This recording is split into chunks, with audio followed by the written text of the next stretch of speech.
Go. So, good morning, everyone. It's my pleasure to have with me today a very good friend. Is Nicolas Profte, is the Vice President of the Global Denim Center in Amsterdam for PVH Corporation. We will have 15 to 20 minutes, good discussion.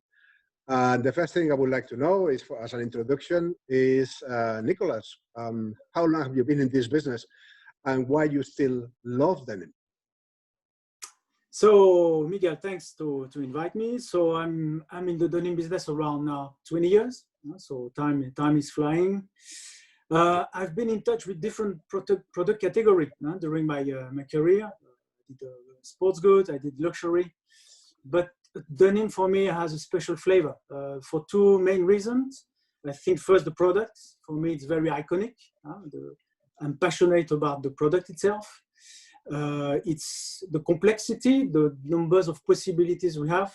We can play with different parameters, fit, fabric, washes, and for me it's endless, and we are always surprised and we learn every day.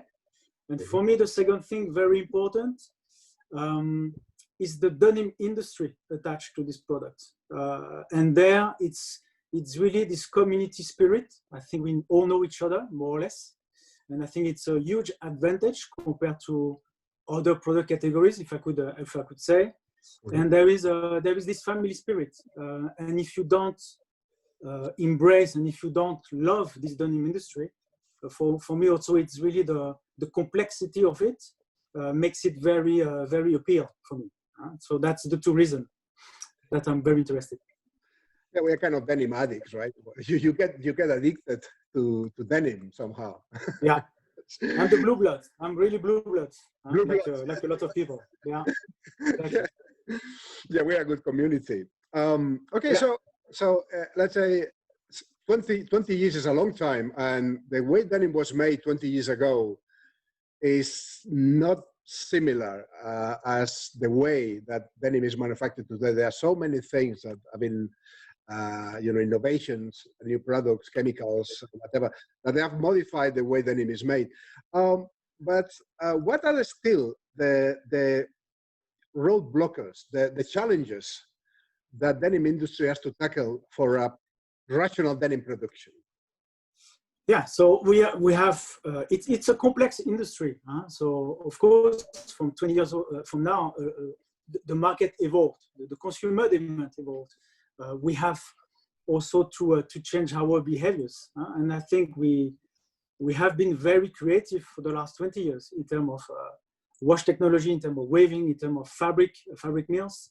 But today we arrive to a point that we need really to accelerate and to enable this complexity, because don't forget, it's how we're going to drive and scale up all these supply chains and opportunity in really to create the sustainable value creation across the supply chain. So for me, it's really to how we are going to tackle the sustainable part, the social part also in the value chain, and how we can align and scale it up in all our denim industry. And for us, the two things is really the environmental, the planet impact, but also the social impact that the workers are working in this industry.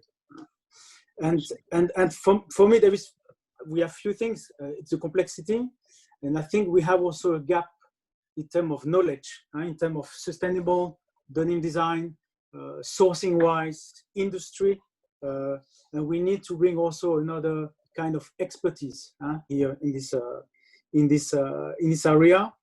And we try, PVH, at least we try to tackle the things in the very holistical way, because the holistic approach, I think this is the best one, to really to tackle these two ones in the value chain. And collaboration between the parties is going to be very important.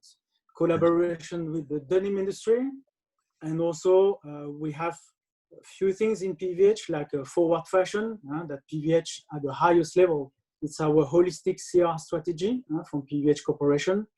And we have also in Tommy side, we call it Make It Possible.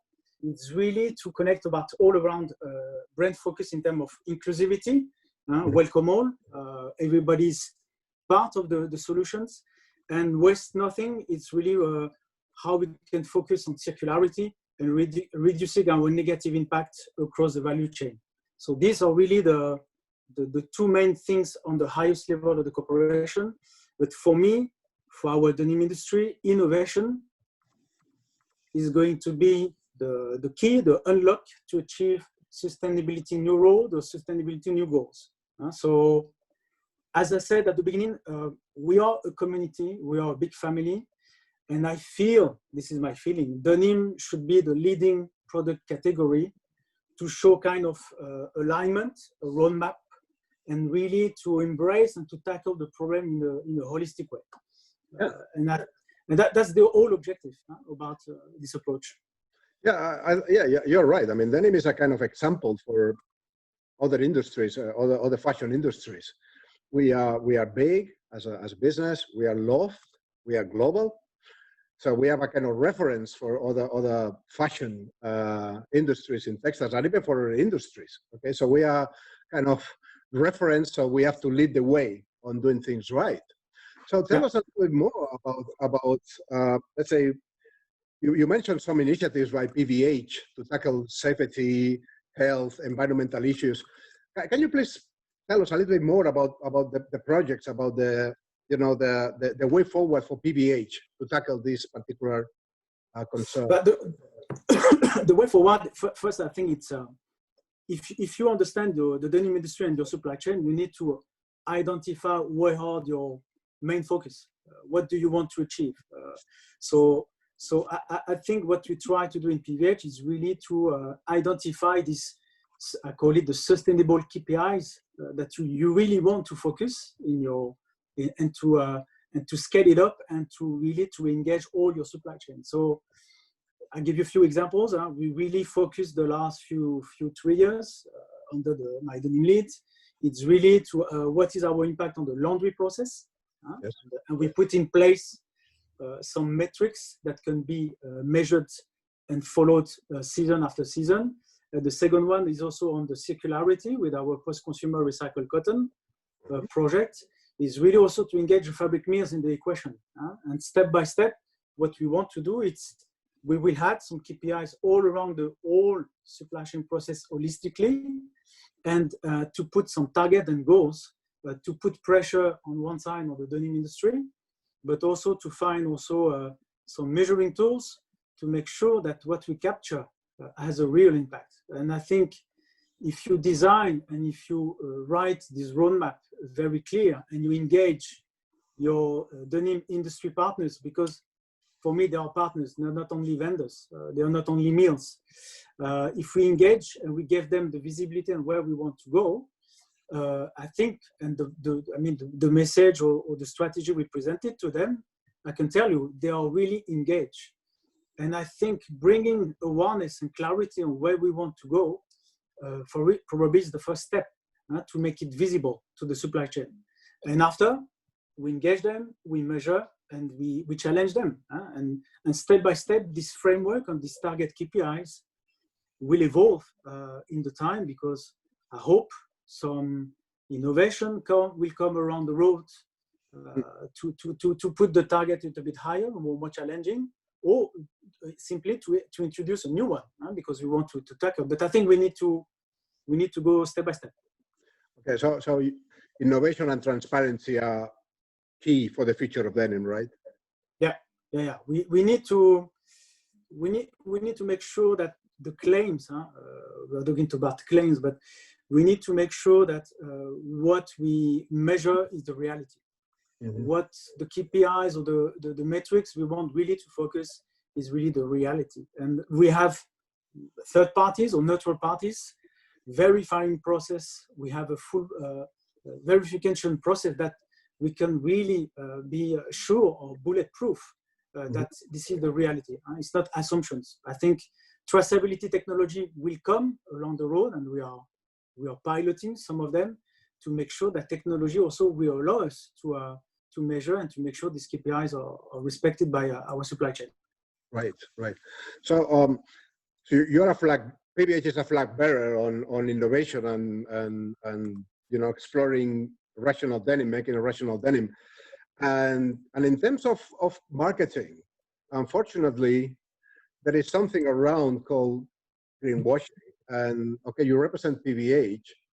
So how do you see yourself these, let's say, continuous claims by everybody about making things perfect? It's people call it greenwashing. For me, it's just kind of scam or cheating. But what do you think about this particular subject? But I think for the greenwashing for me is really how the brands are addressing the message to the consumers in terms of sustainability or achievements. I think as a brand, as PVH, we need to be, we are quite cautious. We want to be very careful. Everything we claim has to be super bulletproof, and we have a CR department really to make sure, our legal department, we are not here to fool the consumer. And I think we need to stop the greenwashing. We really need to embrace a new communication regarding the consumer. But before doing that, the greenwashing, we need to make sure that before the greenwashing, there is I call it the blue washing. I like the word.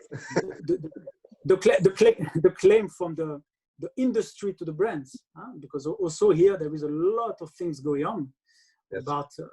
About supply chain claiming more sustainable, claiming more, but based on which metrics, based on which parameters, which measuring tools.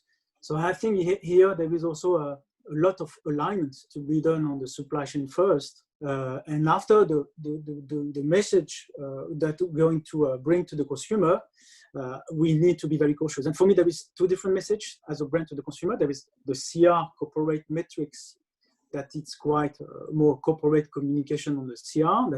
It's quite nice. The consumer facing, we need to be very, very careful, but I think also we need to change the semantic. We need to be more simple. We need to be authentic, and we need to be real. I don't think today the consumer understand all our technical norms, certification, and we have hundreds, unfortunately. I think we need to address the message in a different way. But beside the message to be addressed, we need first to clean the supply chain, and we need to align that. Yeah, this is, well, it's a very complex situation because, as you say, it has to reach the end consumer level. So how do you think we can educate end consumers to understand the value of the proposal, the value of what is proposed by the responsible brands? How can these? How we could do that? But I think the consumer today, the number of offer, the number of product, the number of brands, the number of things, it's so massive. I think as a brand, we still have, don't forget the brand DNA, the brand design appeal, the aesthetic of the pair of jeans. We don't talk about it here. It has to be still appeal and sexy to the consumer. So I think the design function that doesn't disappear, and I think we need to follow up also what consumers are asking for. But on top of that, how are we going to wrap it with really a transparency and authentic and sustainable message about the different achievements? Because today we want to tell them, look, it's an amazing pair of jeans, but on top of that has been made with the best industry, the best partners, the best behaviors, the best processes, and the best facilities.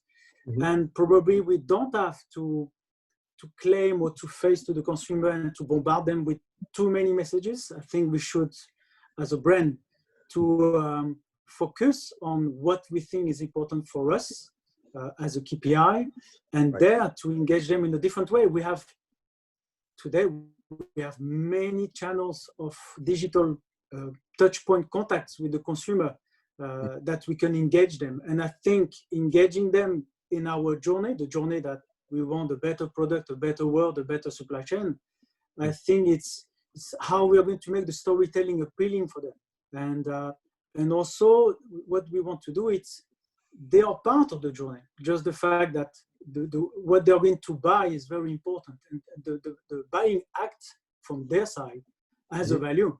as a value for the whole work and the whole supply chain. So I think what we should try to do is to make it very positive messages and to open the gates of our best practice, best partners, best supply chain, and to showcase, but in a very not simple, but tangible semantic for the consumer that they can understand the impact.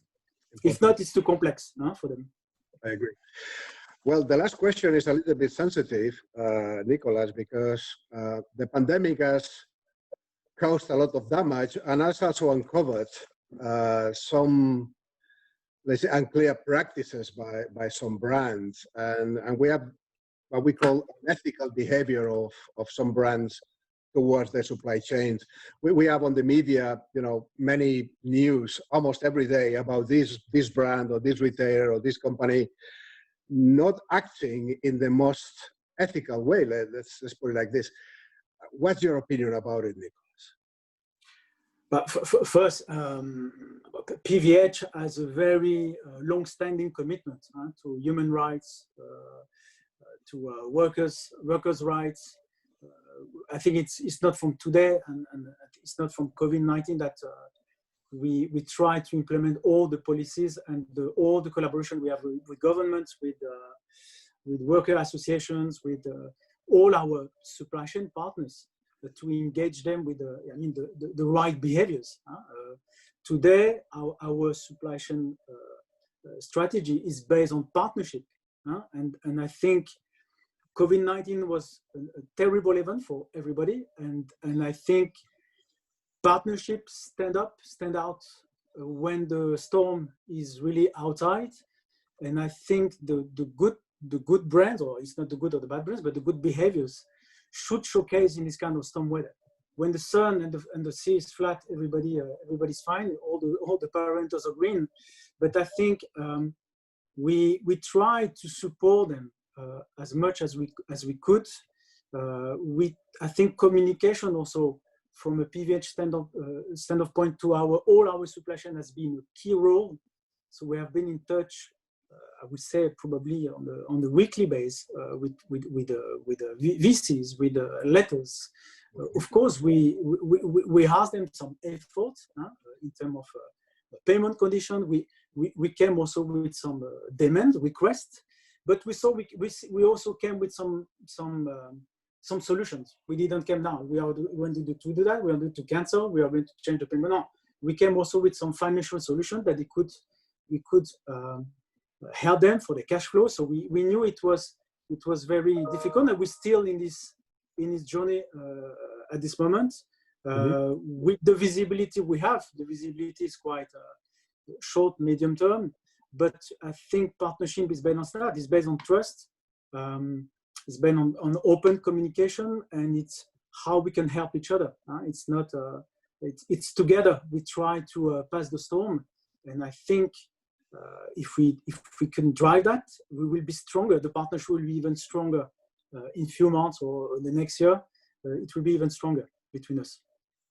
No, it's praiseworthy. What PVH is doing is really praiseworthy, and let's hope that this situation in a short term is somehow arranged good for all sides, for the suppliers, for the vendors, for the brands. So if something like this happens eventually, hopefully not, at least things will not be done in the same way. Let's hope for that. So, yeah. Nicolas, I understand that you moved recently back to Amsterdam after the confinement. So yep. Life seems to be going back home, to the routine. So how you see everything now after the virus? Well, after the virus in Europe, because there are other parts in the world that are still suffering a lot. How you see the situation? What do you feel? I think these 2 almost 3 months now, we are all learning to how we can work remotely from home, and don't forget we are 15 nationalities just on the headquarters in Amsterdam, so the whole team was spread off everywhere. I think there is some good learnings, and I think what we try to do with the HR department here, it's to how we can highlight the benefits, what we learn, the positive side, and how we can work differently, how we engage with the vendors, how we engage with the product, how we engage with the design, product development process, without traveling.